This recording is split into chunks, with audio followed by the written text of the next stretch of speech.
As you guys know, I've been pretty critical of President Trump on a variety of areas, and I'm a dissident, so maybe that goes without saying.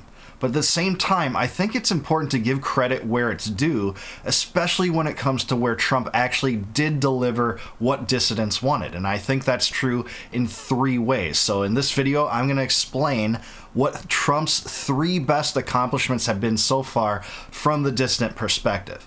Please like this video and subscribe to the channel. So the first one I'm going to say is dismantling U.S. aid.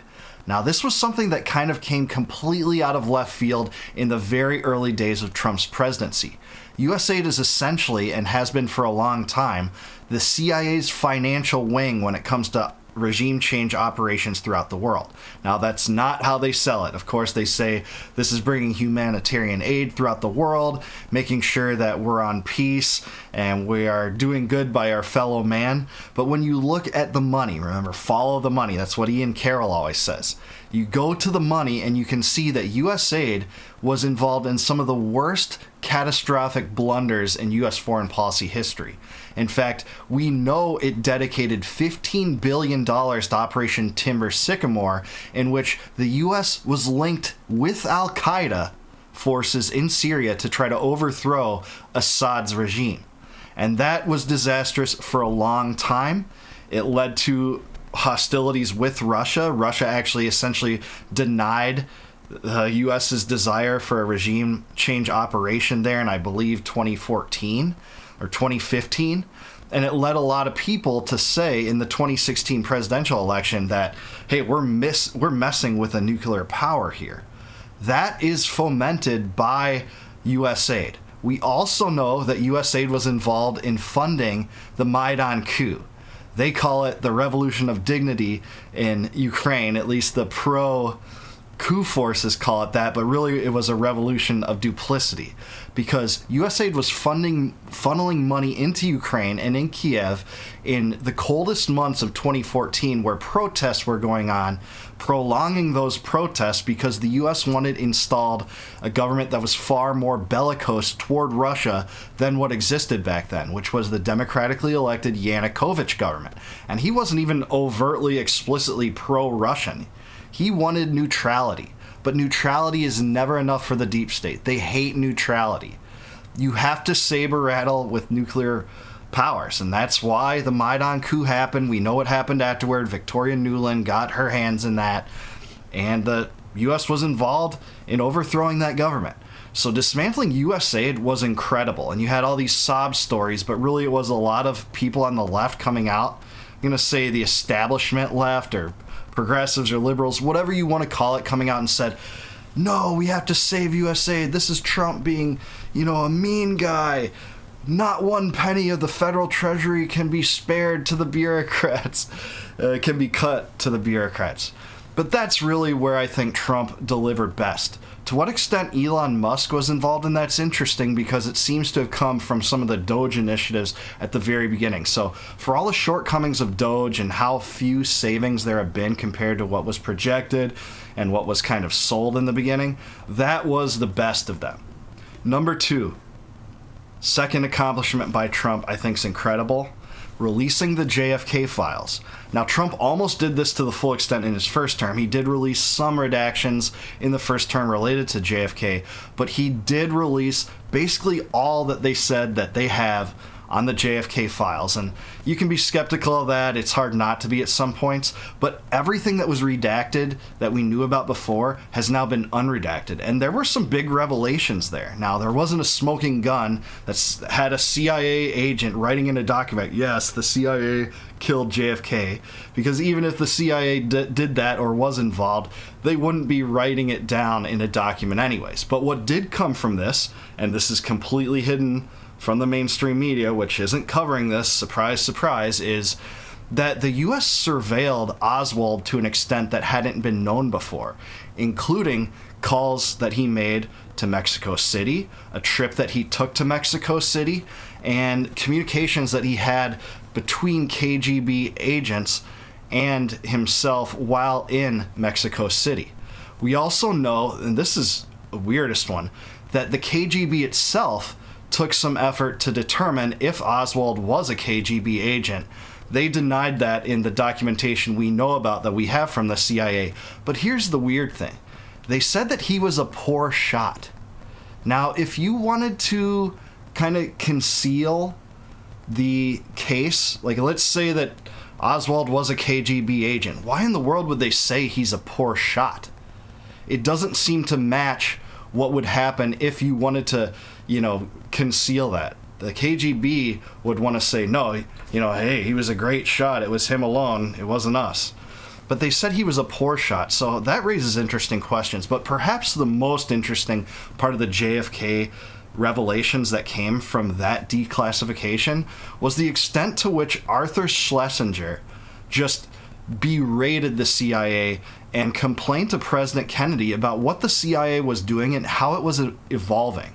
First of all, he said, Kennedy, this organization might need to be dismantled because it is kind of taking in its own hands U.S. foreign policy that should belong to the electorate. It should belong to the decision makers that were elected by the people and the president.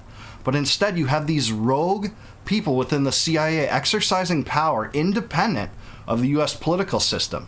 And man, that take could not have aged better because he wrote that in the early 60s, and now since then, we've seen the U.S. and the CIA play a role in countless regime change operations around the world. The earliest ones were Guatemala and Iran, but we've seen it time and time again.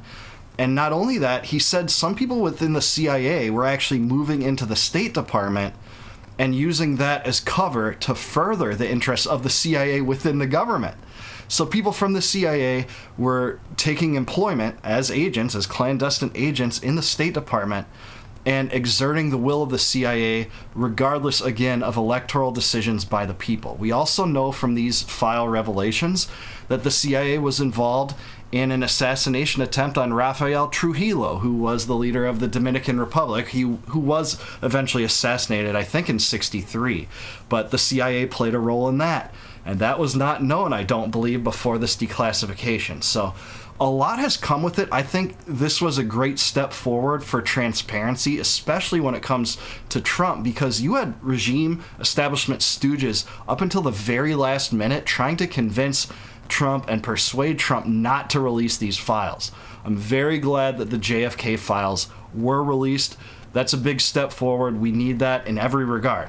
I don't think we're going to get that from the Epstein files, right? It's all smoke and mirrors when it comes to that. And then the third thing was withdrawing from the WHO. I think Trump deserves an immense amount of credit for this too. If you had a problem with the COVID response at a federal level, and I do, and Trump was involved in that to some extent, a lot of people say, no, it was just the state governments that did that. Well, no, Trump invoked the National Emergency Act to kind of give the state governors cover for some of the restrictions they were making, because what you had essentially was the federal government saying that here's the national emergency, here's why it is, and here's some recommended steps you can take. Well, the state governors took that and ran. They said, hey, this is a legit emergency, and these are stipulations we have to agree to stop the spread of this. Remember, 2 weeks to slow the spread.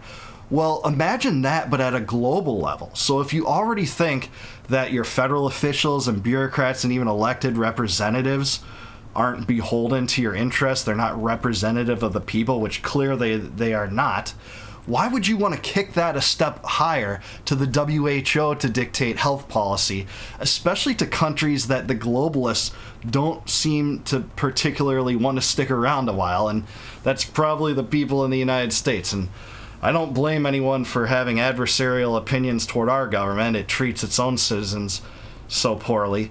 But why would you want to delegate those powers over public health to this globalist bureaucracy? We don't want the Klaus Schwabs of the world to run things, having them come out and say stuff like, well, in the future, you'll eat bugs and you'll like it. You'll have nothing and you'll like it, though.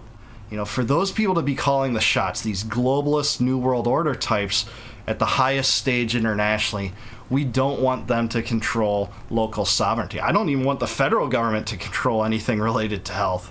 Under the Constitution, if you follow the Constitution or admire constitutional government, there's nothing about health mandates or national emergencies due to health whatsoever. The 10th Amendment explicitly says that the powers not delegated to the central government are reserved to the states and the people.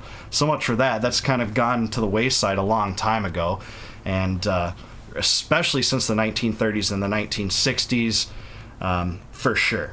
But those are the three things that I think Trump deserves a lot of credit for. Now, there's a whole host of things that he doesn't deserve credit for, and he deserves a lot of criticism for, and maybe that will be one of my next videos. Maybe I'll record a video on Trump's 3 worst blunders so far, but I give Trump credit where it's due on these 3 things: dismantling USAID, releasing the JFK Files, and withdrawing from the WHO. But I do want to hear from you. What are some others you think were actually important things that Trump did that does deserve credit, and you don't hear much about them? Let me know in the comments below. And like this video, subscribe to the channel, and until I see you guys next time, no more war, no more debt, no more inflation, no more empire. Take it easy, guys. I'll catch you in the next one.